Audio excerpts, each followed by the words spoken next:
શું છે ધ્યાનથી જુઓ આપણો નવો સવાલ આજનો બહુ જ સહેલો સવાલ એકલ વિદ્યુત ભારના લીધે બાહ્ય ક્ષેત્રમાં વિદ્યુત ઉર્જાનું સૂત્ર મેળવો ફરી બોલું છું સવાલ સાંભળજો એકલ વિદ્યુત ભારના લીધે બાહ્ય ક્ષેત્રમાં અથવા તો બાહ્ય વિદ્યુત ક્ષેત્રમાં વિદ્યુત ઉર્જાનું સૂત્ર મેળવો થિયરીઓ આજની બહુ જ સહેલી છે એકવાર રીડ કરશો તો પણ આવડી જશે 2 અને 3 માર્ક્સની જ છે ચલો શું કરીશું આની અંદર તો આપણે જાણીએ છીએ દોસ્તો કે વિદ્યુત સ્થિતિમાન અને વિદ્યુત ક્ષેત્ર વિદ્યુત સ્થિતિમાન અને વિદ્યુત ક્ષેત્ર અંતર સાથે બદલાય કારણ કે બંનેના સૂત્રની અંદર આર આવે છે આપણે જાણીએ છીએ અંતર ચેન્જ કરો તો એ બંનેનું મૂલ્ય ચેન્જ થઈ જાય તો આપણી ફર્સ્ટ લાઈન જ વિદ્યુત ક્ષેત્ર અને વિદ્યુત સ્થિતિમાન અંતર સાથે બદલાય અને વિદ્યુત સ્થિતિમાનની વ્યાખ્યા મુજબ તમને ખબર છે કે વિદ્યુત સ્થિતિમાન શું છે તો કે એકમ ધન વિદ્યુત ભારને અનંત અંતરેથી આપેલા બિંદુએ લાવવા માટે કરવું પડતું કાર્ય આપણે શું શોધવાની છે વિદ્યુત ઉર્જા એટલે ધ્યાનથી જોજો આપણે ધીમે ધીમે વિદ્યુત ઉર્જા બાજુ જઈશું તો વિદ્યુત સ્થિતિમાનની વાત કરું તો વિદ્યુત સ્થિતિમાનને શોર્ટમાં લખવું હોય તો કઈ રીતે લખાય કોઈ વિદ્યુત ભારને અનંત અંતરેથી વિદ્યુત ક્ષેત્રમાંના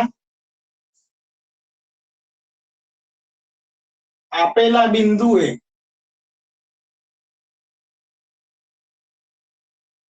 લાવવા માટે કરવું પડતું કાર્ય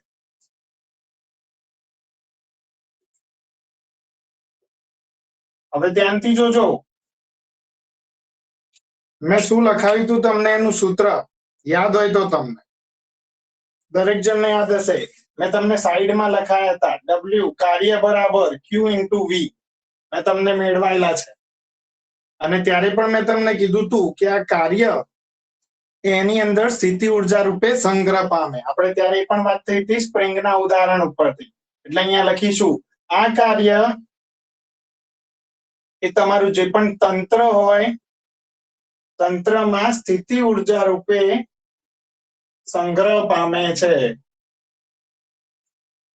હવે નેક્સ્ટ શું થશે સીધે સીધું લખી દો W બરાબર શું મૂકી શકું તો પછી બચ્ચા લોગ U તો આપણું સૂત્ર મળ્યું સ્થિતિ ઉર્જાનું U બરાબર Q into V પણ તમને ખબર છે U નું સૂત્ર આપણે આગળની થિયરીમાં જોયું કે Q1 Q2 by R simple basic સૂત્ર V નું સૂત્ર KQ બાય R મતલબ બંને અંતર ઉપર આધારિત છે એટલા માટે આપણે શું કરવું પડે અહીંયા લખવું પડે કે U અને V બંને અંતર પર આધારિત છે તો બચ્ચા લોગ એના લીધે નવું સૂત્ર શું થશે ખબર છે U તો ખરી જ પરંતુ R સદિશ ઉપર આધારિત અને સામે Q into V પણ V પણ ખરી પણ એ પણ R સદિશ ઉપર આધારિત એનો મતલબ આ ગુણાકારમાં નથી કહેવા શું માંગે છે સ્થિતિ ઉર્જા એ R ઉપર આધાર રાખે છે Q into V V of R એટલે કે સ્થિતિમાન એ R ઉપર આધાર રાખે છે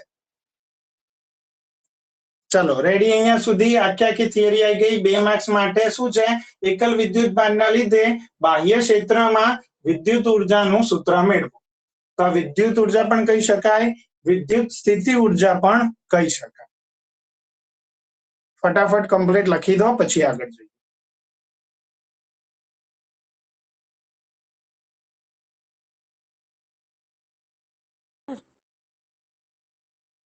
હા યસ બોલો સર આ V કેપિટલ હોય કે સ્મોલ V કેપિટલ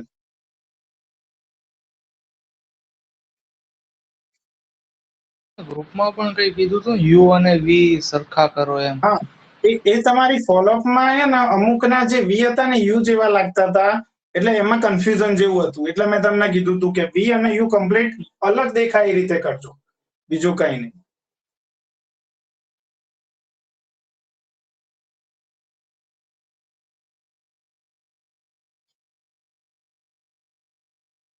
ચલો પૂરું કે બાકી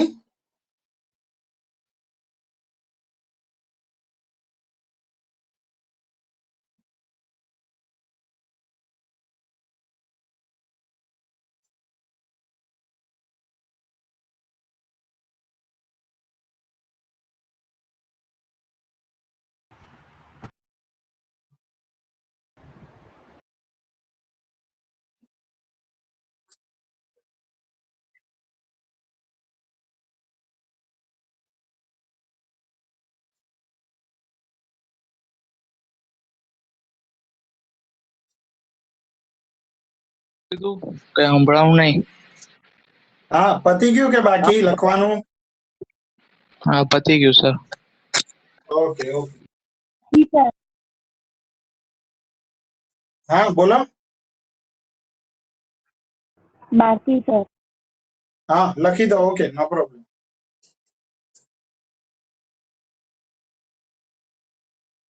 સર તમે યુ અને વી નું કઈક કહેતા, તમારે અવાજ ના આવ્યો. હા, એમ કહેતો હતો કે ફોલોઅપ ની અંદર અમુક લોકોનો યુ વી જેવો લાગે છે, વી યુ જેવો, ઇન શોર્ટ ખ્યાલ આવે એવો નથી. તો એ કમ્પ્લીટ કરજો, અલગ દેખાય એ રીતે. પૂરું સર. સર પૂરું. યુ હા, એટલે અને વી એટલે બંનેનો ડિફરન્સ શું છે? યુ એ સ્થિતિ ઉર્જા છે અને વી છે વિદ્યુત સ્થિતિમાન છે. ઓકે સર, હા, સમજાઈ એટલે એ ગયું. ખાસ ધ્યાનથી. હા, એટલે જ આપણે એનો સ્થિતિ ઉર્જાને હંમેશા કાર્ય સાથે સરખાઈએ. જ્યારે આ શું થઈ ગયું? વોલ્ટેજ, પોટેન્શિયલ, વિદ્યુત ભારને આપવામાં આવતો ધક્કો. ઓકે, વાંધો નહીં. હવે આપણો નેક્સ્ટ સવાલ શું છે? ઇલેક્ટ્રોવોલ્ટ એટલે શું? ચલો, સાંભળેલું છે નામ કોઈ દિવસ કોઈએ પણ? હા સર, સાંભળેલું. હા, ઇલેક્ટ્રોવોલ્ટ એટલે શું અને તેનો જૂલ સાથેનો સંબંધ જણાવો.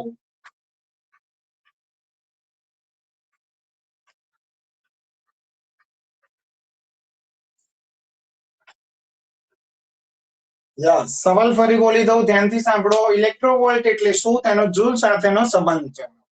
હવે ધ્યાનથી સાંભળજો. તમને ખબર છે જૂલ કોનો એકમ? ઉર્જાનો એકમ, બરાબર. હવે જ્યારે ઉર્જાની વાત પરમાણુ ક્ષેત્રે થતી હોય કે અણુ ક્ષેત્રે, એટલે કે પરમાણુ અને અણુ માટે જ્યારે ઉર્જાની વાત કરવામાં આવે ત્યારે કયો યુનિટ વાપરવામાં આવે વિદ્યાર્થી મિત્રો? ઇલેક્ટ્રોવોલ્ટ. બરાબર, ખાસ મગજમાં રાખજો. જ્યારે પરમાણુ અણુની વાત થતી હોય, આ બધી ઉર્જા જૂલ ક્યારે વપરાય? આપણે નોર્મલ લાઈફમાં, પછી કાર્ય થતું હોય કે કઈ પણ, ઇન શોર્ટ. પરંતુ જ્યારે વિદ્યુત ભારની વાત આવે, પરમાણુની વાત આવે, અણુની વાત આવે, ત્યારે એમની ઉર્જા માટે કયો એકમ વપરાય? તો કે ઇલેક્ટ્રોવોલ્ટ. હવે એની વ્યાખ્યા શું આવશે તો એ પણ જોઈ લો ધ્યાનથી. ઇલેક્ટ્રોવોલ્ટની વ્યાખ્યા તો ત્યાં તમે છે ને અલગથી એકદમ શોર્ટ ભાષામાં પહેલા લખાવું છું, પછી વ્યવસ્થિત પણ આપણે લખીશું. તો જોડે જ લખો. કોઈ એક વિદ્યુત ભાર સપોઝ આપણી જોડે હોય, ચલો ધારો કે માની લઈએ પ્રોટોન હોય કે ઇલેક્ટ્રોન હોય. તમને ખબર છે પ્રોટોન ઉપરનો ચાર્જ બધાને ખબર હોય 1.6 ગુણ્યા 10⁻19 ઘાત કુલમ. તો એ વિદ્યુત ભારને કે પછી એ ઇલેક્ટ્રોનને 1 વોલ્ટના વિદ્યુત સ્થિતિમાનના તફાવતથી પ્રવેગિત કરાવવામાં આવે. શું છે? ધ્યાનથી જોજો, સમજજો. જો કોઈ વિદ્યુત ભાર ધારો કે આપણે કહી દઈએ Q બરાબર 1.6 ગુણ્યા 10⁻19 ઘાત, કારણ કે એ શું છે આપણો ચાર્જ ઓફ ઇલેક્ટ્રોન, ને 1 વોલ્ટના વિદ્યુત સ્થિતિમાનના તફાવતથી 1 વોલ્ટના વિદ્યુત સ્થિતિમાનના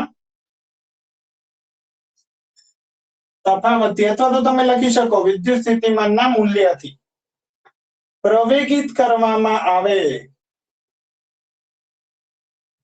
તો તે સમયની અથવા તો તે ઉર્જાને 1 ઇલેક્ટ્રોવોલ્ટ ઉર્જા કહે છે. ધ્યાનથી જોજો કઈ રીતે આવ્યું, વ્યાખ્યાની અંદરથી જ ખબર પડી જાય. એક ઇલેક્ટ્રોન છે, બરાબર, ચાર્જ ઇલેક્ટ્રોનનો લીધો, એને 1 વોલ્ટ થી આપણે શું કરવાનું છે? પ્રવેગિત કરવાનો છે. તો એ સમયે જે ઉર્જા મળે એને શું કહેવાય? 1. આના ઉપરથી ઇલેક્ટ્રો, આના ઉપરથી વોલ્ટ, ઉર્જા કહે છે. 1 ઇલેક્ટ્રોવોલ્ટ ઉર્જા કહે છે. હવે ધ્યાનથી જોજો, 1 ઇલેક્ટ્રોવોલ્ટ બરાબર કેટલા લખાય? તો પહેલા હું તમને સૂત્ર લખાવું. આના માટે જો આપણે સૂત્ર લખવું હોય તો Q * ડેલ્ટા V લખાય, કારણ કે અહીંયા શબ્દ શું આવ્યો? તફાવત. Q ની વેલ્યુ આપણી જોડે છે 1.6 ગુણ્યા 10⁻19 ઘાત. V તમને આપેલો છે 1 વોલ્ટ. તો આખો જવાબ શું થયો? 1.6 ગુણ્યા 10⁻19 ઘાત. ધ્યાનથી જોજો, પાછળ એકમ શું આવશે? જૂલ, કારણ કે ઉર્જા થઈ ગઈ. પરંતુ આ કોના જેટલું થયું? 1 ઇલેક્ટ્રોવોલ્ટ જેટલું થયું. તમને સંબંધ મળી ગયો. રેડી. 1 ઇલેક્ટ્રોવોલ્ટ બરાબર 1.6 ગુણ્યા 10⁻−19 ઘાત જૂલ. એકદમ સાદી ભાષામાં કહું તો મારી જોડે કોઈ ઇલેક્ટ્રોન છે, જ્યારે એનો 1 વોલ્ટનો ધક્કો મારીને ગતિ વધારવામાં આવે તો એને એ ઉર્જાને શું કહેવાય દોસ્તો? 1 ઇલેક્ટ્રોવોલ્ટ ઉર્જા કહે છે. રિપીટ કરું છું, ધ્યાનથી સાંભળજો. મારી ભાષામાં, એકદમ સહેલી ભાષામાં, તમારી જોડે કોઈ ઇલેક્ટ્રોન હોય તો એને 1 વોલ્ટનો ધક્કો આપી દઈએ. વોલ્ટેજ મેં તમને કીધું તો શું છે? એક પ્રકારનું બળ. તો 1 વોલ્ટનો ધક્કો આપીને એની ગતિ જે વધારવામાં આવે, પ્રવેગિત કરવામાં આવે, તો એ સમય મળતી ઉર્જાને શું કહેવાય? 1 ઇલેક્ટ્રોવોલ્ટ ઉર્જા કહે છે. બરાબર. ચલો અહીંયા સુધી લખી દો. અને હજી પણ એક વ્યાખ્યા, જો કે જરૂર નથી, આની આ જ આવી જશે. હવે બીજી એક વસ્તુ, આનો ઉપયોગ ક્યાં થાય? આ એકમનો તો મેં તમને વાત કરી. આ એકમનો ઉપયોગ પરમાણુ ક્ષેત્રે અથવા તો પરમાણુ માટે અને અણુઓની ઉર્જા દર્શાવવા માટે થાય છે. અને પછી આના અમુક સંબંધ લખાવા છે, તો પહેલા આટલું કમ્પ્લીટ કરી દો, પછી આપણે આગળ વધીએ. અને બીજી એક લાઈન લખવી તો એમ પણ લખાય કે ન્યુક્લિયર ફિઝિક્સમાં પણ આ એકમોનો ઉપયોગ થાય છે, અથવા તો ન્યુક્લિયર ભૌતિક વિજ્ઞાન, તમને જે શબ્દ સહેલો પડે.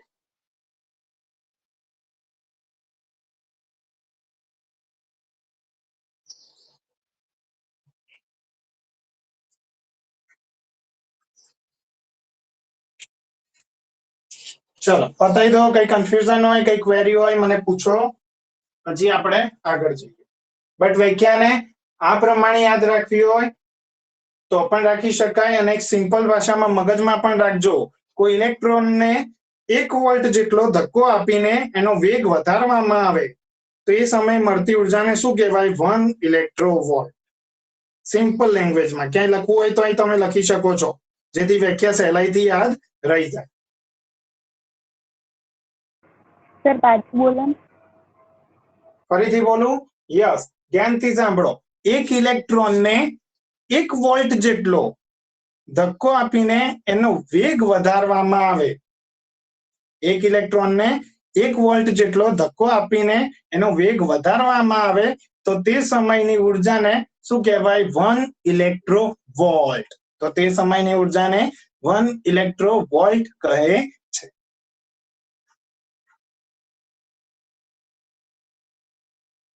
સેમ આ જ છે, બટ આ કમ્પ્લીટ બુકની ભાષામાં છે. હું બોલ્યો એ તમને સમજાય એવી ભાષામાં છે, એટલે તમને કન્ફ્યુઝન થાય નહીં. સર ધક્કો આપીને પછી શું બોલ્યા? ઓકે, રિપીટ કરી દઉં. એક ઇલેક્ટ્રોનને 1 વોલ્ટ જેટલો ધક્કો આપીને એનો વેગ વધારવામાં આવે. ધક્કો આપીને વેગ વધારવામાં આવે, અથવા તો લખાય પ્રવેગિત કરવામાં આવે.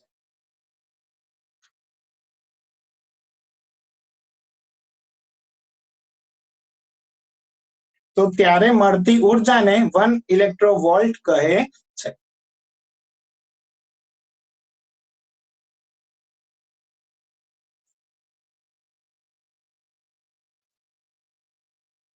ચલો પતી ગયું છે. ભૂસી નાખું બધાને કે બાકી?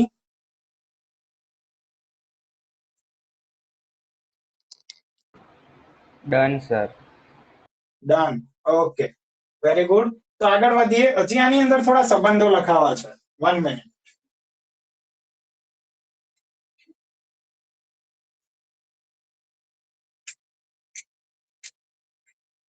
Sir okay. તમે જે વ્યાખ્યા બોલ્યા ને એ ફરીથી બોલો. હા, કઈ મારી ભાષા વાળી સહેલી?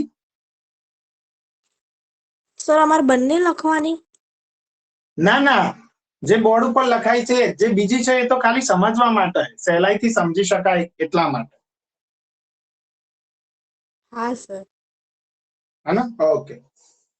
તો હવે ધ્યાનથી જુઓ. ઇલેક્ટ્રોવોલ્ટના અમુક સંબંધો, અથવા તો તમે કહી શકો કે ગુણાંકો. જેમ કે હું વાત કરું, બહુ સહેલું છે, ધ્યાનથી સાંભળજો. પહેલા તો સાદો સંબંધ જ લખું છું. 1 ઇલેક્ટ્રોવોલ્ટ એટલે યાદ રહી જવું જોઈએ 1.6 ગુણ્યા 10⁻19 ઘાત જૂલ.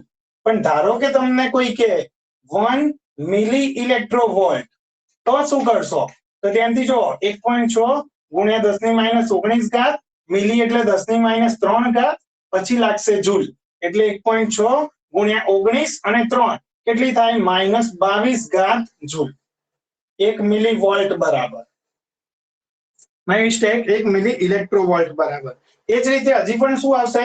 ધ્યાનથી જોજો, 1 કિલો ઇલેક્ટ્રોવોલ્ટ, તો એમાં શું થશે?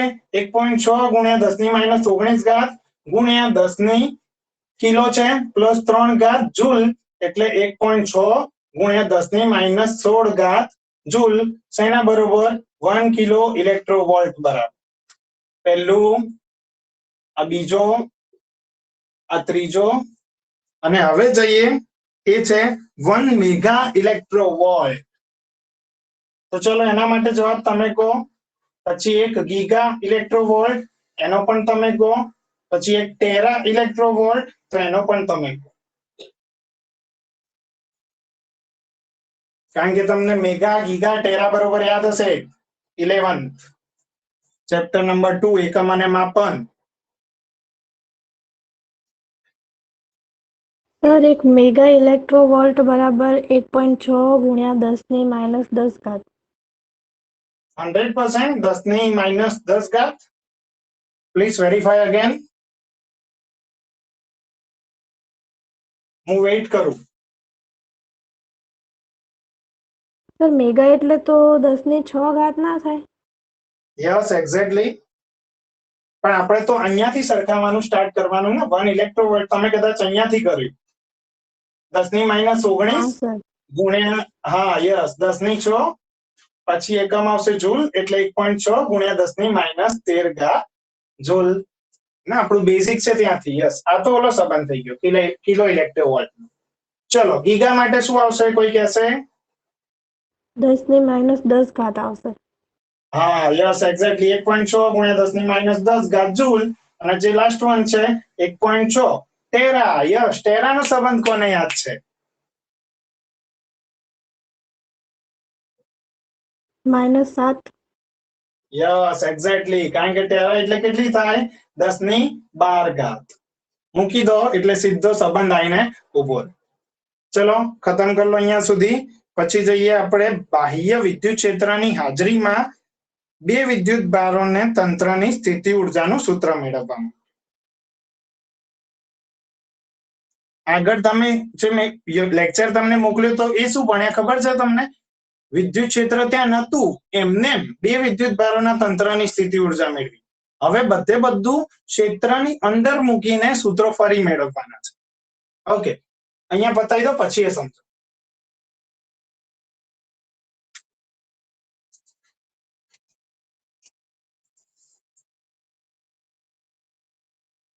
સર, એમાં પહેલી થિયરીમાં તો બે વિદ્યુત ભારનું તંત્ર લીધું હતું અને ત્રીજી થિયરીમાં 3D માં 3 વિદ્યુત ભારનું તંત્ર લીધું હતું. હા હા યસ, એટલે 3 વિદ્યુત ભારમાં કેવું છે, તમે n વિદ્યુત ભાર પણ વિચારી શકો. બરોબર છે. હા, સર, મેં પેલું એટલે પૂછ્યું હતું ને, E² અને M² વાળું, હા હા હા યસ યસ, એ સમજાઈ દેજો ને?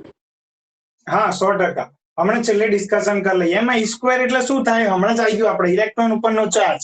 મેં તને ત્યાં કીધું તું 1.6 ગુણ્યા 10⁻19 ઘાત. હવે M² એ મારે રકમ વાંચવી પડે, એટલે રકમ ઉપરથી હું તને કહી શકું કે તને પ્રોટોન કીધો છે કે ઇલેક્ટ્રોન કીધો છે. જો પ્રોટોન ઇલેક્ટ્રોન અલગ અલગ કીધા હોય તો M1 M2 આવે. જો બે પ્રોટોન કીધા હોય તો પ્રોટોન નું દળ આવે, અને જો બે ઇલેક્ટ્રોન કીધા હોય તો બે ઇલેક્ટ્રોન નું દળ આવે. છે અત્યારે તારી સર, જોડે મને રકમ હશે? એમાં જ ખબર નહીં પડી. હા તો વાંધો નહીં, હમણાં આપણે શું કહેવાય, લેક્ચર પતી જાય ને એટલે રકમ નંબર મને કહેજે, આપણે જોઈ લઈશું. અથવા તો તારી હા જોડે સર. બુક હોય તો રકમ વાંચજે, હું સમજાવી દઉં. હે ને? યસ. હા સર. હા, તો હું ક્યાં હતો?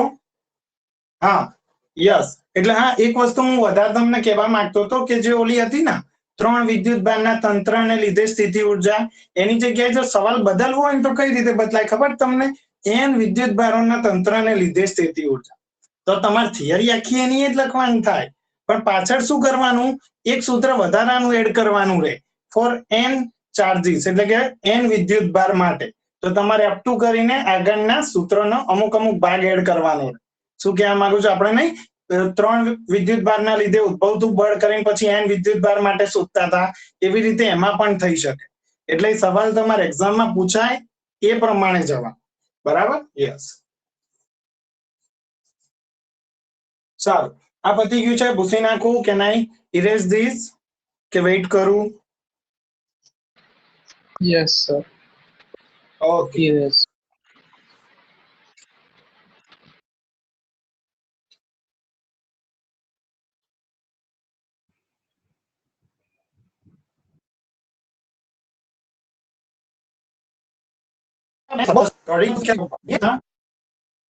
અથવા તો ચોખવટ કરીને જ લખજો. બાહ્ય વિદ્યુત ક્ષેત્રમાં એકબીજાથી r અંતરે રહેલા વિદ્યુત ભારોનું અથવા તો વિદ્યુત ભારોના તંત્રની સ્થિતિ ઉર્જાનું સૂત્ર મેળવો. બરાબર પુત્ર? ખબર પડી જાય? ફરી કહી દઉં. બાહ્ય વિદ્યુત ક્ષેત્રમાં એકબીજાથી r અંતરે રહેલા વિદ્યુત ભારોના તંત્રની સ્થિતિ ઉર્જાનું સૂત્ર મેળવો. બરાબર? હવે ધ્યાનથી જો, r અંતરે રહેલા પણ કેટલા વિદ્યુત ભાર? તો એક વસ્તુ એડ કરજો, 2 વિદ્યુત ભાર. અહીંયા માત્ર 2 વિદ્યુત ભારની વાત કરીએ છીએ. પછી આવી શકે, તમારે જેટલા લેવા હોય એ પ્રમાણે બધો ચેન્જીસ આવી શકે. અહીંયા થિયરી સ્ટાર્ટિંગ થાય છે બાહ્ય ક્ષેત્રમાં, એટલે શું લીધું છે? 2 વિદ્યુત ભાર. એક સિમ્પલ અને સાદી વસ્તુ કહું, પહેલા આકૃતિ ડ્રો કરવી પડશે. કઈ રીતે? તો આપણી x અક્ષ, y અક્ષ, z અક્ષ, 2 વિદ્યુત ભાર છે. સપોઝ અમારો Q1, અમારો બીજો વિદ્યુત ભાર Q2, આપણું ઉગમ બિંદુ O. હવે Q1 છે, સપોઝ હું માની લઉં કે કેટલા અંતરે છે? R1 જેટલા અંતરે છે. Q2 છે, એને સપોઝ માની લઉં R2 જેટલા અંતરે છે. અને બંને વિદ્યુત ભારોનું અંતર આપણે કેટલું માન્યું છે? તો કે R જેટલું માન્યું છે. અને બીજી વસ્તુ ધ્યાનથી સાંભળજો, હવે બંને વિદ્યુત ભારોના પોતપોતાના સ્થિતિમાન પણ હશે. કોઈ પણ વિદ્યુત, જો 3 વસ્તુ અહીંયા ભેગી થશે. એક બાહ્ય ક્ષેત્ર, ત્યારબાદ આવશે પહેલા વિદ્યુત ભારનું સ્થિતિમાન, પછી આવશે બીજા વિદ્યુત ભારનું સ્થિતિમાન. કઈ રીતે જઈશું? ધ્યાનથી જુઓ, સ્ટેપ બાય સ્ટેપ લઈ જાઉં. તો પહેલા આકૃતિને લખવી પડશે આરામથી. તો શું છે અહીંયા લખો, અથવા તમે નીચે જ લખજો. આકૃતિમાં બાહ્ય વિદ્યુત ક્ષેત્રની હાજરીમાં અથવા બાહ્ય ક્ષેત્રની હાજરીમાં સર પહેલા 2 વિદ્યુત ભારો, હા યસ દોરવાની જ છે. યસ, પછી ટાઈમ આપીશ, તમને જેમ ફાવે એમ. જો સમજવામાં પ્રોબ્લેમ થતો હોય તો પહેલા સમજી લેવાનું, પછી કરી લેવાનું, કોઈ વાંધો નહીં. ઓકે, બાહ્ય ક્ષેત્રની હાજરીમાં 2 વિદ્યુત ભારોનું તંત્ર દર્શાવેલું છે. જ્યાં પ્રથમ વિદ્યુત ભાર અથવા તો લખી શકીએ Q1 એ ઉગમ બિંદુથી R1 અંતરે છે, અને દોસ્તો Q2 એ ઉગમ બિંદુથી R2 અંતરે છે. તમારે થોડું ઘણો સવાલ જવાબ તો આમ જ જતો રહે. ધ્યાનથી જુઓ, આકૃતિના સમજાવવામાં, ડિસ્ક્રાઇબ કરવામાં, જે તમારે બુકની બેઠી ભાષામાં સમજાવો નહીં તો ચાલે, પણ એટલું ધ્યાન રાખવાનું બધે બધું આવી જવું જોઈએ, કઈ રહી જવું જોઈએ નહીં. ધ્યાનથી. અને હજી પણ લખશું, જ્યાં Q1 અને Q2 વચ્ચેનું અંતર કેટલું છે સ્ટુડન્ટ્સ? તો કે સિમ્પલ ભાષામાં R. એની સાથે આકૃતિની બધી વાત આવી ગઈ. હવે આપણે જઈશું સૂત્રને સાબિત કરવામાં. બરાબર પુત્ર? શું કરશું? ધ્યાનથી જુઓ, અહીંયા એક વસ્તુ ખાસ યાદ રાખજો, બાહ્ય વિદ્યુત ક્ષેત્ર છે. તો હવે તમને યાદ હોય તો બાહ્ય ક્ષેત્રની હાજરીમાં વિદ્યુત ભાર Q1 ને લાવવા માટે કરાવવું પડતું અથવા તો કરવું પડતું કાર્ય. ધ્યાનથી જોજો, બાહ્ય ક્ષેત્રની હાજરીમાં વિદ્યુતભાર Q1 ને લાવવા માટે કરવું પડતું કાર્ય. હવે દોસ્તો ક્યાંથી ક્યાં લાવવાનો છે તો ધ્યાનથી એ પણ સાંભળી લો, એ પણ સમજી લો. હંમેશા આપણે વિદ્યુતભારને ક્યાંથી ક્યાં લાવીએ છીએ? અનંત અંતરેથી. અહીંયા આપણે ક્યાં પુટ કરવાનો છે તો કે ઉગમ બિંદુથી R1 જેટલા અંતરે, એટલે કે અનંત અંતરેથી R1 અંતરે લાઈશું. એટલે એ લખજો ખાસ.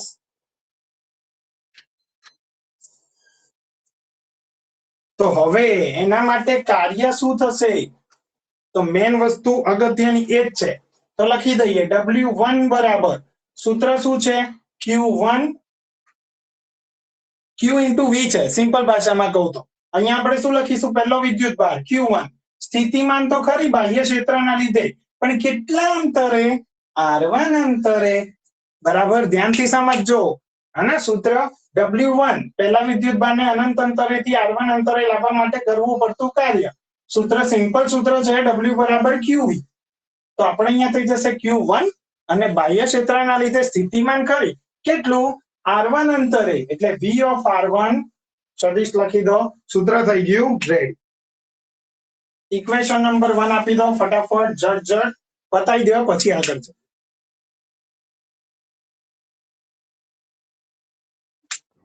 સર આ લાસ્ટ વાળું પાછું સમજાવો. હા 100%, કેમ નહીં. ધ્યાનથી જુઓ, અહીંયા બાહ્ય ક્ષેત્ર છે. બાહ્ય ક્ષેત્ર છે એનો મતલબ આપણે કોઈ પણ વિદ્યુતભારને લાવવો હોય, સપોઝ અહીંયા આપણે Q1 ને અનંત અંતરેથી R1 અંતરે ગોઠવી દેવાનો છે. હવે બાહ્ય ક્ષેત્ર છે તો મારે શું કરવું પડે? એને વિરુદ્ધમાં કાર્ય કરવું પડે. એના વિરુદ્ધમાં કાર્ય કરવું હોય તો સૂત્ર શું? W બરાબર QV. નોર્મલ સૂત્ર, સિમ્પલ સૂત્ર. પણ આપણે કોને લાવવાનો છે? Q1 વિદ્યુતભારને, એટલે એનું કાર્ય W1. તો W1 બરાબર Q1 into V. પણ કયા અંતરે V? આપણે વિદ્યુતભારને ક્યાં લાવવાનો છે તો કે R1 અંતરે, ઉગમ બિંદુથી R1 અંતરે, એટલે V of R1 સદિશ. R1 અંતરે વિદ્યુત સ્થિતિમાનનું મૂલ્ય. રેડી કે હજી સવાલ, કઈ કન્ફ્યુઝન? હા, સેમ આ જ રીતે. ચલો સર. 2 માટે કોઈ બોલશે? યસ બોલો. આકૃતિમાં તો સદિશ નહીં દર્શાયો, તો નીચે સૂત્રમાં કેમ દર્શાયો? ના નહીં, દર્શાઈ દેવાનો, કઈ પ્રોબ્લેમ નહીં. સર આપ R1 લાસ્ટ એના ક્વેશ્ચન ચલાયો એનો જ આન્સર છે કે આ નવો ક્વેશ્ચન છે? કયો લાસ્ટ? પેલો જૂલ વાળો ના સમજાયો? ના, એ પૂરો. એ ખાલી ઇલેક્ટ્રોવોલ્ટ જ હતો. આપણો નવો સવાલ ચાલુ થયો. બરાબર, એટલે જ મેં સવાલ કીધો ને. બાહ્ય વિદ્યુત ક્ષેત્રમાં એકબીજાથી R અંતરે રહેલા બે વિદ્યુતભારોની તંત્રની સ્થિતિ ઊર્જાનું સૂત્ર અહીંયા મેળવો. માય મિસ્ટેક છે, સોરી. અહીંયા મેળવો. બરાબર, ન્યૂ સવાલ છે, આખો ન્યૂ સવાલ છે. એ તો પૂરું ત્યાં જ.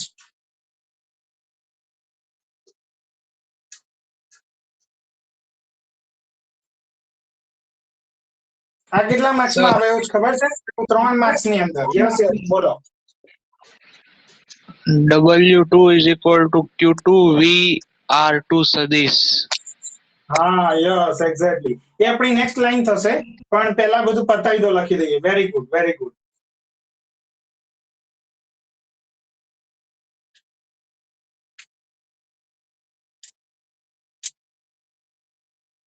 પતી જાય એટલે કહેજો.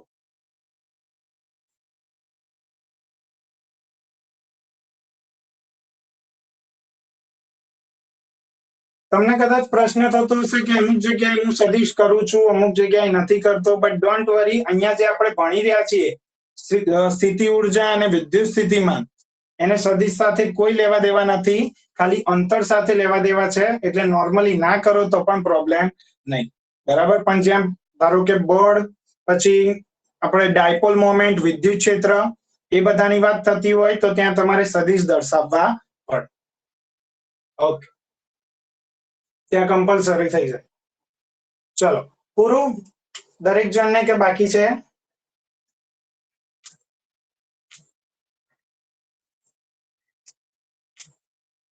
હેલો,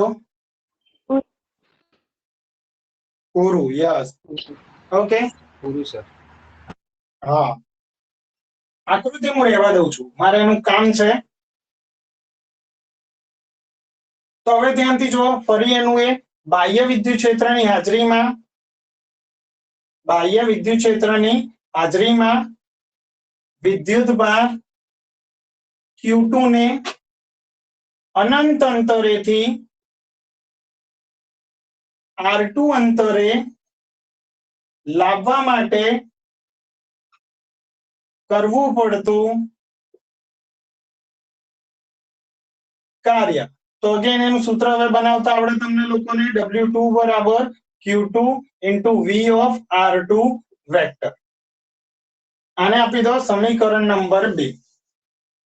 પણ તમને હવે કઈ સવાલ નથી થતો આની અંદર કે હજી કઈ અધૂરું રહે છે, કઈ બાકી રહે છે? કોઈ કહેશે મને? પરિણામી સદિશ મીન્સ W. સ્થિતિ ઊર્જા. સ્થિતિ ઊર્જા તો ખરી જ, યસ. પણ ધારો કે મેં વાત કરી બાહ્ય ક્ષેત્રની અંદર આપણે Q1 ને લાયા, તો બાહ્ય ક્ષેત્રનું સ્થિતિમાન નડતું હતું.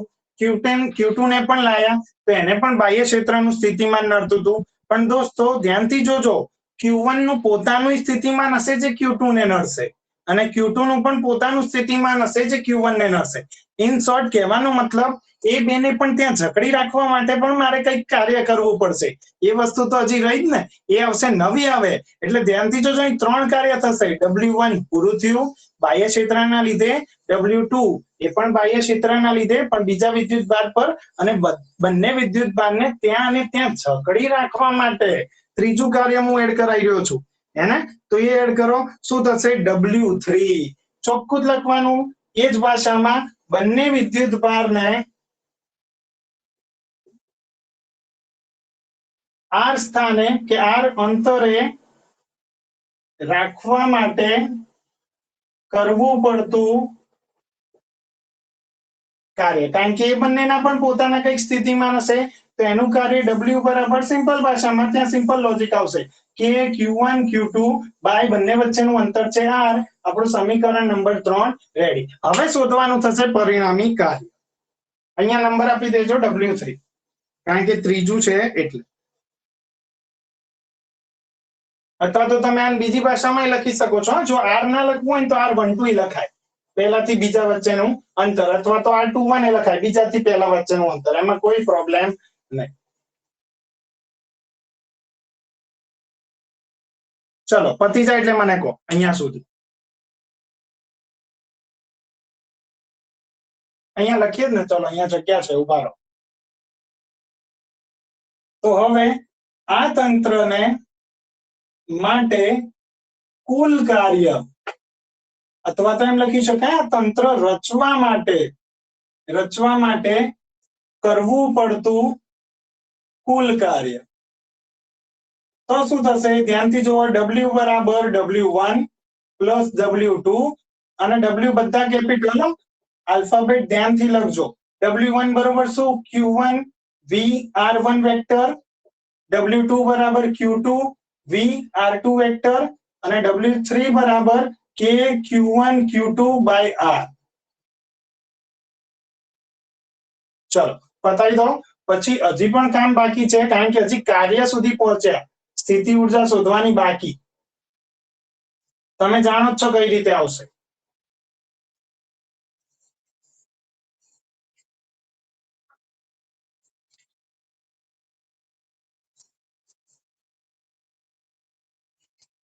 ચલો કોઈ જણાવશે સ્થિતિ ઊર્જા કઈ રીતે શોધીએ કાર્ય ઉપરથી? How can I find? છોકરાઓ છોકરીઓ કોઈ પણ?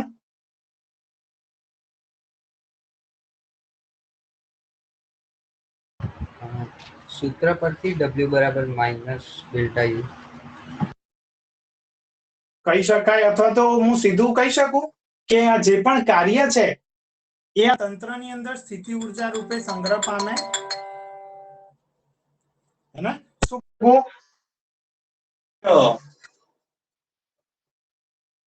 તંત્રની અંદર સ્થિતિ ઊર્જા રૂપે સંગ્રહ પામે છે. એટલા માટે સીધે સીધું શું લખી શકું? યુ બરાબર જ આનું આ સૂત્ર બેઠું q1 v r1 સદિશ q2 v r2 સદિશ after that k q1 q2 by r the પરિણામી સ્થિતિ ઊર્જાનું સૂત્ર રેડી થયું અથવા તો બે વિદ્યુતભારોના તંત્રનું સ્થિતિ ઊર્જાનું સૂત્ર રેડી થયું પણ ધ્યાનથી બાહ્ય વિદ્યુત ક્ષેત્રની હાજરીમાં એ ખાસ યાદ રાખવું જો એકલા બે વિદ્યુતભારોનું તંત્ર હોય તો તમે શું સૂત્ર સાબિત કર્યું યાદ છે તમને મેં તમને મોકલ્યું હતું એની અંદર જોયું દરેક જણે ક્ષેત્ર ના હોય ખાલી બે વિદ્યુતભાર હોય તો એની સ્થિતિ ઊર્જાનું સૂત્ર શું હતું કોઈ કહેશે q1 q2 by r square કે q1 q2 by r તમે ત્યાં પ્રૂવ કર્યું ત્યાં બંને ભાગ નતા આવતા કેમ નતા આવતા તો સિમ્પલ લોજિક છે ત્યાં વિદ્યુત ક્ષેત્ર નતું તો વિદ્યુત ક્ષેત્રનું સ્થિતિમાન આવે નહીં માત્ર આ જ આવે ત્યાં તમે આ સૂત્ર સાબિત કર્યું એટલે બધી થિયરીઓ એકબીજા સાથે કનેક્ટેડ જ છે બસ ખાલી થોડા લોજિક વાપરવાની જરૂર છે વાંધો નહીં ચલો કમ્પ્લીટ કરતો અહીંયા સુધી પછી નેક્સ્ટ થિયરી ભણીએ તમારા પાછળ કેટલા વાગે લેક્ચર છે બધાને 6 વાગે મેક્સ મેથ્સ નો છે ઓકે વાંધો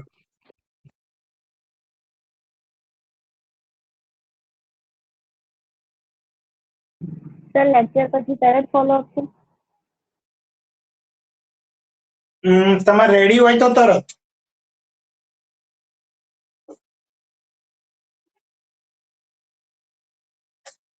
દરેક જણ એગ્રી હોય તો તરત એક કામ કરો ને સર સાંજે લઈ લો ને આ તમે બધા એગ્રી હોય તો કોઈ પ્રોબ્લેમ નહીં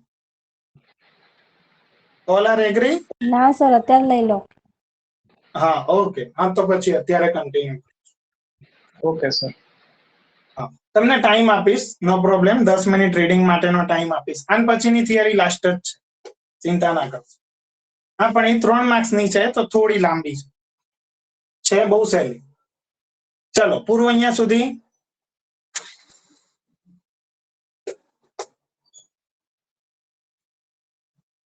પૂરું સર ઓકે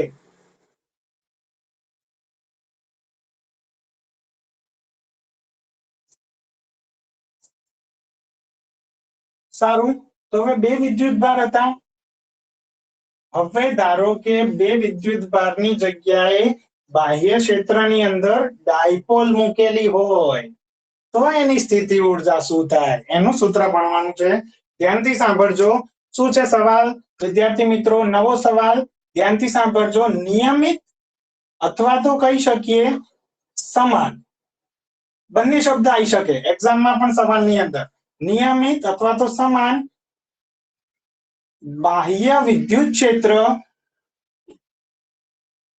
માં મૂકેલી વિદ્યુત ડાયપોલનું સ્થિતિ ઊર્જાનું સૂત્ર મેળવો કેટલા માર્ક્સ માટે તો ધ્યાનથી 3 માર્ક્સ નો સવાલનો જવાબ છે બહુ જ સરસ છે બહુ જ ઈઝી છે તો આની અંદર આપણું પહેલું કામ જે રહેશે એ આકૃતિ રહેશે તો ધ્યાનથી જો પહેલા સમાન વિદ્યુત ક્ષેત્ર દરેક જણ દર્શાવી દો ધન x અક્ષની દિશામાં યસ ઈ સદિશ કહી શકાય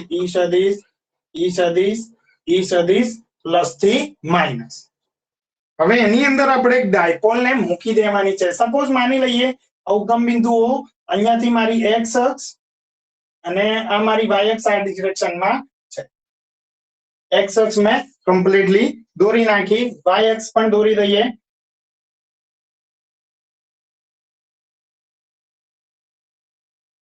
યસ હવે એની અંદર મૂકેલી છે ડાયપોલ સપોઝ અમારો પ્લસ q વિદ્યુતભાર અમારો માઇનસ q વિદ્યુતભાર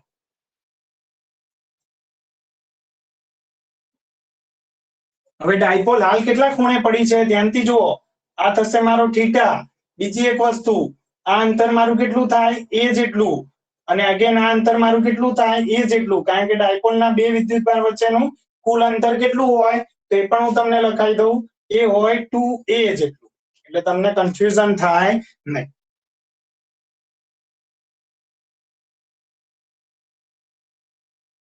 હવે સમજવા જેવી વસ્તુ અહીંયા. યસ, આમ તો ઓલમોસ્ટ બધું આવી ગયું છે. હવે આ જે તંત્ર રેડી થયું, અને હા એક વસ્તુ બાકી રહી, ડાયપોલની દિશા ઋણથી ધન, તો એ પણ દર્શાવી દેવી ખાસ, ભૂલાય નહીં. હવે આની અંદર તમને ખબર છે શું થાય?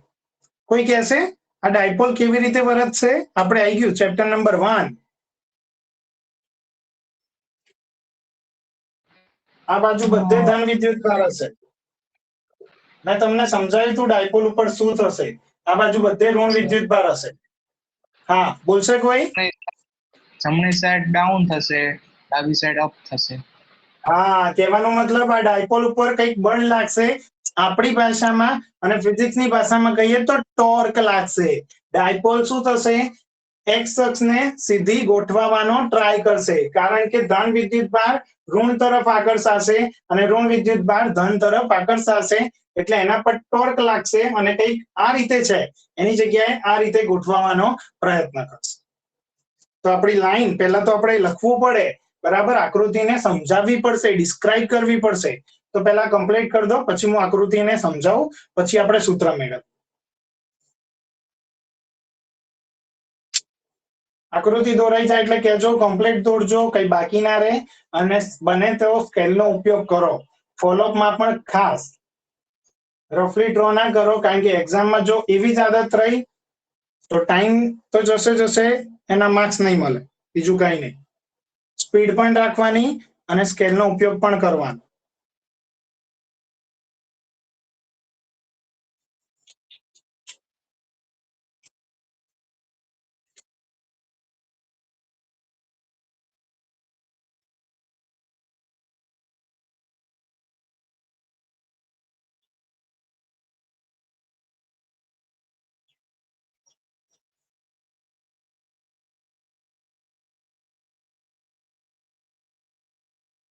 હા, આકૃતિનું નામ આપજો ખાસ. સમાન વિદ્યુત ક્ષેત્રમાં મૂકેલી ડાયપોલ અથવા તો વિદ્યુત ડાયપોલ.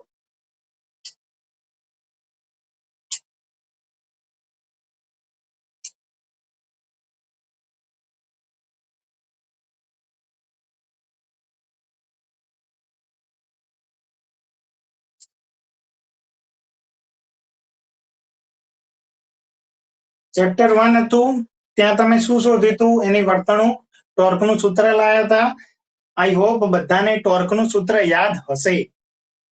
કોઈને યાદ? કોઈ બોલશે ટોર્કનું સૂત્ર? ચેપ્ટર 1 માં આપણે પ્રૂવ કર્યું હતું.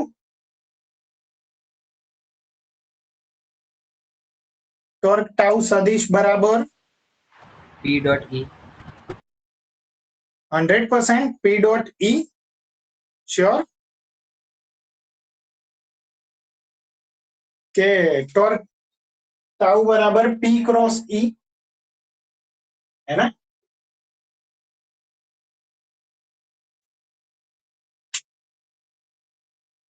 ક્રોસ આવે, ક્રોસ. हाँ सर.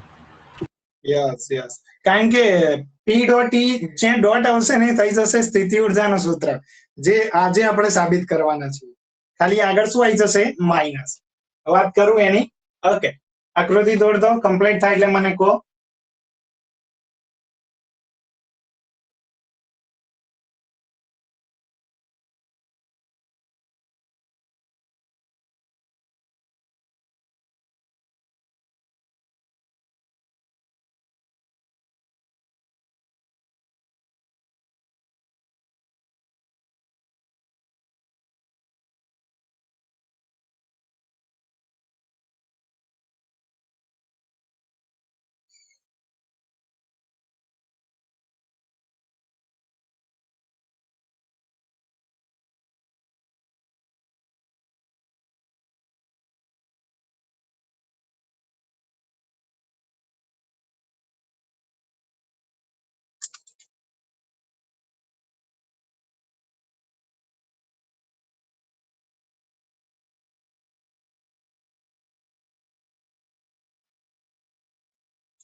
ચલો પૂરું કે બાકી?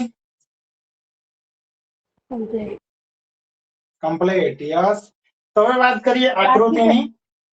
ઓકે ઓકે ઓકે યસ, બતાવી દો આરામથી, નો પ્રોબ્લેમ. હા બસ આ રીતે બૂમ પાડ દેવી, નહીં તો ઘૂસાઈ જાય. ઓકે પતાવી લખો.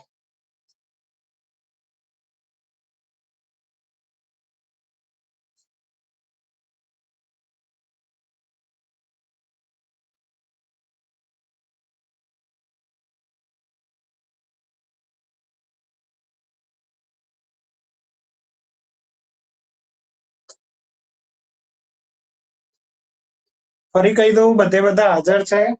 આ રવિવારે કાલે જેટલું પતે ચેપ્ટર 2 ત્યાં સુધીની પરીક્ષા. આજનો લેક્ચર પણ અંદર જ, કાલનો લેક્ચર પણ અંદર જ. ફરી રિપીટ કરું, ધીસ સન્ડે કાલે જેટલું પતે ચેપ્ટર 2 ત્યાં સુધીની એક્ઝામ રહેશે, કારણ કે કાલે 50% ચેપ્ટર 2 કવર થઈ જશે, ખાલી 50% બાકી રહેશે.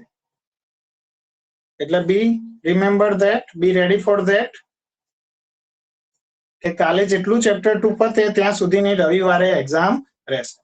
ઓકે પૂરું સર. હા, તો એક્ઝામની તૈયારી કરવા લાગી જજો. ચલો વાંધો નહીં, હવે સમજીએ આકૃતિ. તો આકૃતિમાં શું છે તો ધ્યાનથી, તો કે સમાન વિદ્યુત ક્ષેત્રમાં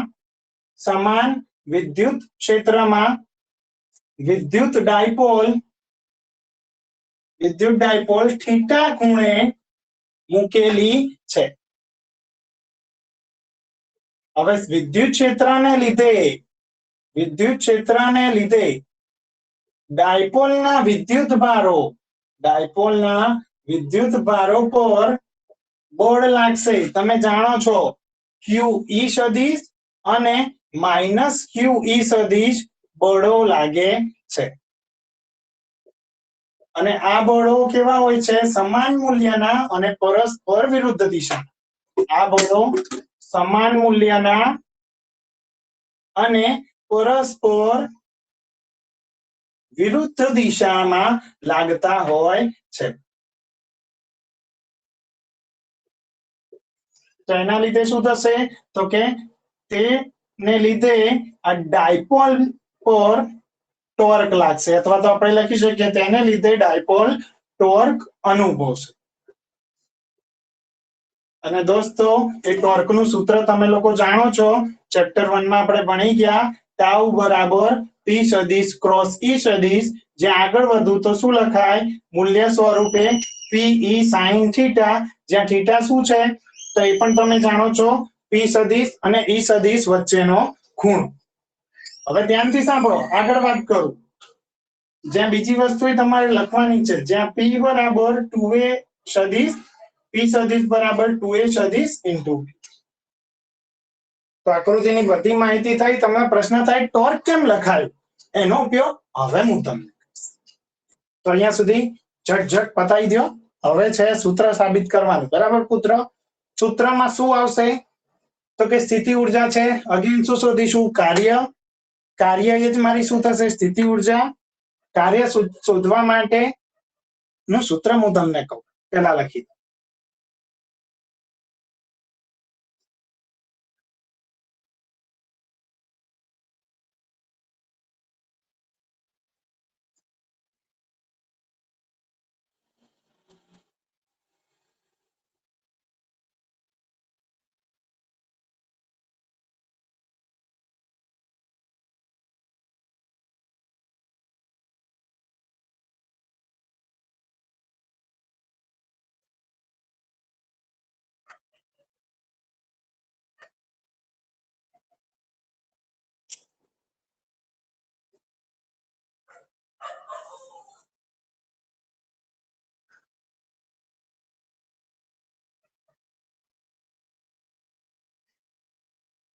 મોનિકા, ઓલો વીજળી વાળાનો જવાબ છે, પણ એના માટે ખાસી 7-8 મિનિટ જેવું જોશે. તો જ્યારે તમે ઓલો પૂછ્યો હતો ને એનો, તો જ્યારે ટાઈમ મળે તો આપણે ડિસ્કસ કરી લઈશું બધા.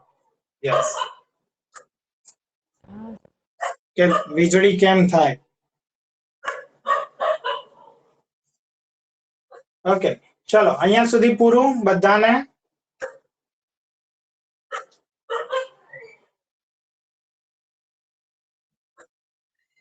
હલો, ચા પીવા જતા રહ્યા? और ના સર. અચ્છા, નહીં ગયા. હા, તો બરાબર. ચલો, પતી ગયું દરેક જણને કે બાકી છે? કમ્પ્લીટ. કમ્પ્લીટ. પૂરું. ઓકે, હા, કોઈને અહીંયા સુધી કઈ કન્ફ્યુઝન કે ઘૂઘરા જેવું ખણ ચકાચક?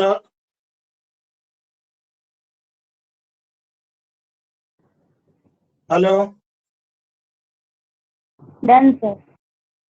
હા, કન્ફ્યુઝન બોલતા રહેજો, કારણ કે ફિઝિક્સ ને ભણાવવાની એક ટેકનિક નથી હોતી, ઘણી ટેકનિક હોય છે. જ્યાં પણ પ્રોબ્લેમ હોય તે પૂછી લો. ઓકે, સો હવે આપણે જાણીએ છીએ સ્થિતિ ઉર્જા મેળવવા માટે શું કામ બાકી રહ્યું? કાર્ય શોધવાનું. તો હવે ધ્યાનથી જુઓ, રેખીય ગતિ હોય તો તમને કાર્યનું સૂત્ર યાદ છે, W બરાબર FD. કહેવાનો મતલબ બળ ગુણ્યા અંતર. હાલ હું ડોટ ક્રોસ ધ્યાનમાં લેતો નથી, કારણ કે આપણે એક સૂત્ર મેળવવું છે. તો કહેવાનો મતલબ જો સૂક્ષ્મ કાર્યની વાત કરું નાના ભાગ માટે, તો શું લખાય? F into delta D. પણ કઈ ગતિ માટે? રેખીય. અહીંયા કઈ ગતિ થાય છે? ધ્યાનથી જુઓ, ટોર્ક અનુભવે છે, તો ચાક ગતિ થશે. ચાક ગતિ થીટા સાથે સંબંધિત હોય, તો ત્યાં જો મારે કાર્ય શોધવું હોય તો બળનો ભાગ કોણ ભજવે? Torque tau. અને અંતરનો ભાગ કોણ ભજવે? તો કે ડેલ્ટા થીટા. કારણ કે અહીંયા આપણે ટોર્કને થોડું બળ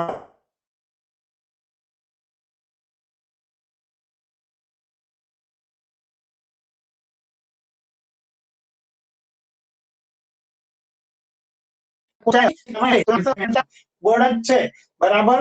અને આ ડી નો ભાગ કોણ ભજવે? થીટા. એટલે સૂત્ર એકદમ સરસ રેડી થયું. હવે આનો ઉપયોગ કરીને આપણે કુલ કાર્ય શોધવાનું છે. તો સિમ્પલ વસ્તુ છે, કુલ કાર્ય શોધવા માટે શું લેવું પડે? સંકલન. પણ એના પહેલા હું ટાઉની કિંમત અહીંયા મૂકીશ. શું થશે? PE sin theta delta theta કોના બરોબર? ડેલ્ટા W બરાબર. તો હવે દોસ્તો, કુલ કાર્ય શોધવા માટે શું લેવું પડે? સંકલન લેવું પડે. તો સિમ્પલ ભાષામાં W બરાબર ઇન્ટિગ્રેશન ડેલ્ટા W. તો integration PE sin theta delta theta ની જગ્યાએ સંકલન આવ્યું. ધ્યાનથી જોજો, શું થઈ જશે? D theta. ડેલ્ટા નીકળીને શું ગોઠવાશે? D theta. આ D અંતર માટે છે, એ અલગ છે. આ D પૂરો અલગ છે. ધ્યાનથી મિક્સ થાય નહીં. હવે ધારો કે પ્રારંભમાં ડાયપોલ હું માની લઉં, મને ખબર નથી થીટા 0 ખૂણે હોય અને અંતે એ સેટ થાય છે થીટા 1 ખૂણે. તો આપણી લિમિટ્સ આવી ગઈ, લોઅર લિમિટ અને અપર લિમિટ, થીટા 1 થીટા 0. હવે થોડું કામ તમારું છે. નેક્સ્ટ સ્ટેપ શું થશે? ધ્યાનથી જુઓ, ઇન્ટિગ્રેશન PE ને ચલો એક કામ કરીએ, જગ્યા નથી, તમે આટલું બતાવી લો, પછી કમ્પ્લીટ કરી લો, પછી મને કહો.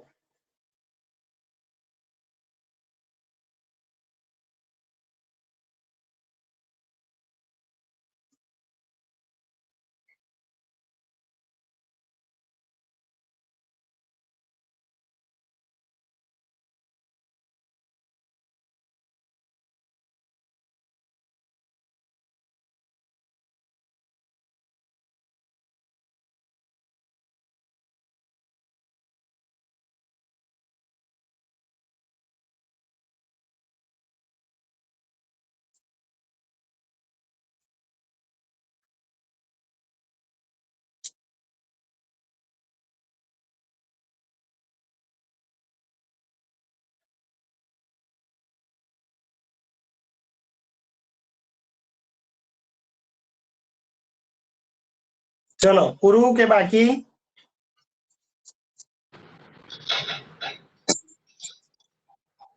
Hello sir. સોરી, હા, યસ. સર, રેખીય ગતિમાં delta W is equal to F delta D ની જગ્યાએ ચાક ગતિમાં ડેલ્ટા W ટોર્ક થીટા કેમ લીધું? એમાં થીટા કઈ રીતે આવ્યો? હા, કારણ કે ત્યાં મેં વાત કરી હતી, જે પણ સ્થાનાંતર હોય આપણે રેખીય ગતિની વાત કરીએ તો ત્યાં સિમ્પલ સ્થાનાંતર આવે, પણ ચાક ગતિની વાત કરીએ તો ત્યાં કોણીય સ્થાનાંતર આવતું હતું. યાદ હોય તો આપણું ઓલું ચેપ્ટર નંબર કણોની ચાક ગતિ વાળું ચેપ્ટર 7. જો તમારી ગતિ નોર્મલ હોય, રેખીય હોય તો ત્યાં તમે એક સ્થાનથી બીજા સ્થાને ખસો તો ત્યાં રેખીય સ્થાનાંતર આવે, પણ જો તમે ગોળ ગોળ ગતિ કરતા હોય તો ત્યાં ખૂણો બદલાય તો કોણીય સ્થાનાંતર આવે. એટલે તમારે શું લેવું પડે? ડેલ્ટા થીટા લેવો પડે. Clear or okay not? Sir, done, clear. Okay, ચલો, આઈ હોપ પતી ગયું હશે. આ બંને સ્ટેપ તો મારે રાખવા જ પડશે કારણ કે એની ઉપરથી સંકલન છે. ઉપરનું ખાલી પૂછું છું. ઓકે, તો ધ્યાનથી જુઓ. મેથ્સ છે, હવે સિમ્પલ મેથ્સ. W બરાબર P અને E કોઈ ચેન્જ નહીં આવે, બહાર ખેંચી લો. ઇન્ટિગ્રેશન ફ્રોમ θ0 to θ1 શું છે? sin theta d theta. ચલો મેથ્સ વાળા બધા sin થીટા નું સંકલન શું થાય? કોણ કહેશે?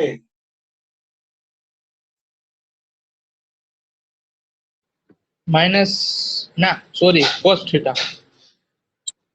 100% માઇનસ કોસ થીટા. માઇનસ તો આવવાનો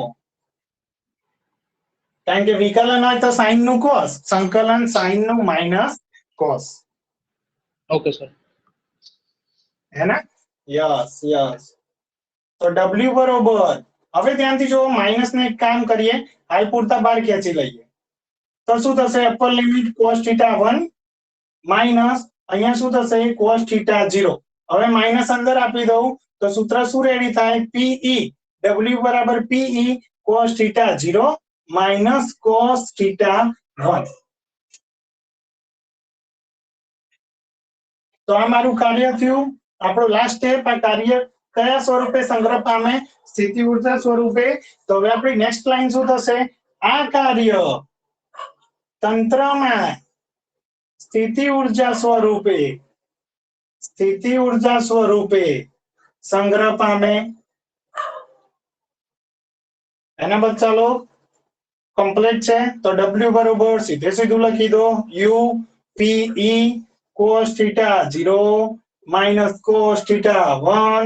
This is the final formula for the dipole in electric field.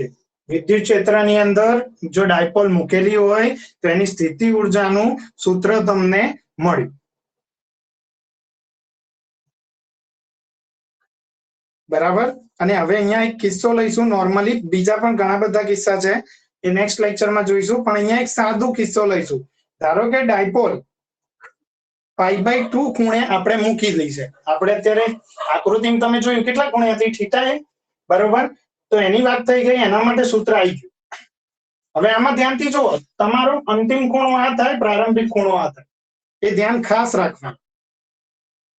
તો હવે પ્રારંભમાં મેં ધારો કે ડાયપોલને π/2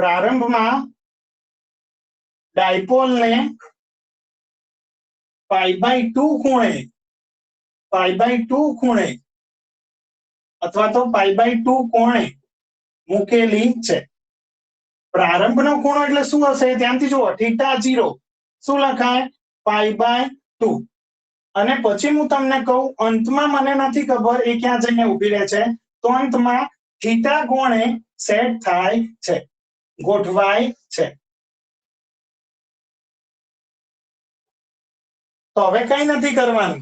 θ0 બરાબર π/2, θ1 બરોબર અહીંયા શું થઈ જશે? થીટા કોણે ગોઠવાય? અંતિમ ખૂણો એટલે અહીંયા લખવાનું માટે θ1 બરાબર થીટા, અહીંયા મૂકવાનો આવશે થીટા. અને પછી સૂત્ર એક લખવાનું છે, પણ એ પહેલા આટલું લખી દો, પછી એના ઉપર જઈએ.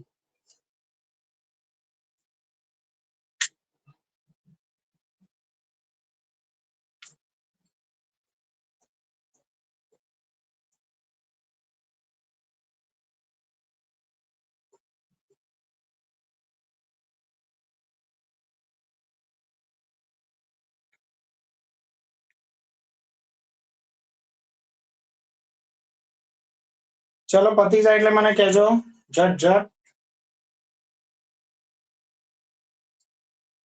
આજનું બધું શેના ઉપર થયું દોસ્તો? પહેલા એકલ વિદ્યુતભારની સ્થિતિ ઊર્જા શોધી બાહ્ય ક્ષેત્રમાં, પછી બે વિદ્યુતભારની શોધી બાહ્ય ક્ષેત્રમાં, પછી ડાયપોલની શોધી એ બાહ્ય ક્ષેત્રમાં. ઇન શોર્ટ આજનો પૂરો લેક્ચર હતો બાહ્ય વિદ્યુત ક્ષેત્રની હાજરીમાં અલગ અલગ તંત્રની સ્થિતિ ઉર્જાઓ શોધવાનું. यस चलो चलो पूरा बच्चा लोग की बाकी है પૂરું સર. પૂરું यस वेरी गुड. तो चलो હવે ઓનલી લાસ્ટ સ્ટેપ રિમેનિંગ શું થશે તો u બરાબર pe cos θ 0 એટલે cos pi by 2 અને ઓલું cos θ 1 એટલે cos θ cos pi by 2 હાલો કેટલા થશે બોલો જોય ફટાફટ.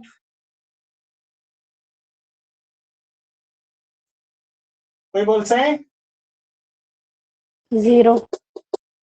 એક્ઝેક્ટલી તો શું થશે pe માઇનસ cos θ માઇનસ ને લખું અલગ pe cos θ બચ્ચા લો cos θ હોય તો કયો ગુણાકાર કહેવાય ડોટ ગુણાકાર. તો આપણું ફોર્મ્યુલા બને માઇનસ p સદિશ ડોટ e સદિશ ડોટ ક્યાંથી આવ્યો તો કે cos ના લીધે તો આપણું u નું એક સૂત્ર રેડી થઈ ગયું u બરાબર સ્થિતિ ઊર્જા બરાબર માઇનસ p સદિશ ડોટ e સદિશ. તેમથી જો ટાઉ નું શું થયું તો કે p સદિશ ક્રોસ e સદિશ u નું શું થયું માઇનસ p સદિશ ડોટ e સદિશ. u ના માથે સદિશ નહીં આવે કારણ કે બે સદિશોનો સદિશ ગુણાકાર સોરી માય મિસ્ટેક બે સદિશોનો અદિશ ગુણાકાર ડોટ એટલે અદિશ ગુણાકાર શું આપે અદિશ ભૌતિક રાશિ આપે એટલે અહીંયા માથે અદિશ રહેવું જોઈએ સદિશ આવવો જોઈએ નહીં એટલે u એકલો લખવાનો સદિશ દર્શાવવાનો નહીં. એની સાથે આખી થિયરી પૂરી થઈ. આજનો લેક્ચર પણ પૂરો થયો. કઈ ડિફિકલ્ટી હોય પૂછો અથવા તો આપણે આગળ જઈએ. સર યસ બોલો. સર હું લેફ્ટ થઈ ગયો તો એટલે એકવાર ફરીથી સમજાવી દો ને. હા 100% ક્યાંથી બાકી છે આ બસ From બોક્સ where? દોર્યું ત્યાંથી. અહીંયાથી ઓકે. હવે ધ્યાનથી જો અહીંયા શું કર્યું છે પ્રારંભમાં હવે ખૂણા ખાલી વિચાર છે ખૂણા વિચાર્યા છે. ધારો કે પ્રારંભમાં ડાયપોલને આપણે π/2 જેટલા ખૂણે ગોઠવીએ મૂકી દઈએ પછી એ શું થશે ડાયપોલ અસ્થાયી સ્થિતિમાં હશે કારણ કે આપણે ડાયપોલ પહેલા આમ ગોઠવી હતી તો પણ સીધી ગોઠવવાનો પ્રયત્ન કરશે. હવે જો ડાયપોલને આમ ગોઠવી દઉં તો એ સીધી થવાનો પ્રયત્ન કરે પણ પાછળ કેટલા ખૂણે ગોઠવાય મને નથી ખબર એમ માની લઈએ તો મારો પ્રારંભનો ખૂણો π/2 એટલે θ0 π/2 અને અંતમાં ધારો કે θ ખૂણે ગોઠવાય તો θ1 બરોબર અંતિમ ખૂણો શું હતો સૂત્રની અંદર θ1 તો θ1 બરોબર θ. હવે બંને વેલ્યુ ઉઠાઈ ક્યાં મૂકવાની આ સૂત્રની અંદર in this pe cos θ0 minus cos θ1 તો cos θ0 π/2 θ1 છે θ cos π/2 0 વધ્યું શું pe minus cos θ એટલે કે minus pe cos θ એટલે હવે ડોટ ગુણાકાર એટલે u બરાબર સ્થિતિ ઊર્જા બરાબર માઇનસ p સદિશ ડોટ e સદિશ. અને એવી જ રીતે ટોર્કનું સૂત્ર મિક્સ ના થાય એ પૂરું અલગ છે p સદિશ ક્રોસ e સદિશ એકમાં માત્ર ડોટ આવે ને બીજામાં ક્રોસ આવે બસ આટલું મેં કીધું. Okay sir done. બરાબર તો હવે હું તમને સમય આપું છું એક્ઝેક્ટ 10 મિનિટનો 4:36 થાય છે 4:46 ફોલોઅપ માટે સર ભેગા મારી થવાનું. ડિફિકલ્ટી હા યસ બોલો બોલો શું પ્રોબ્લેમ હતો પેલું e² અને m² વાળું. હા એની એટલે દાખલો જ છે ને એની રકમ બોલશો તમે. હા સર. હા યસ યસ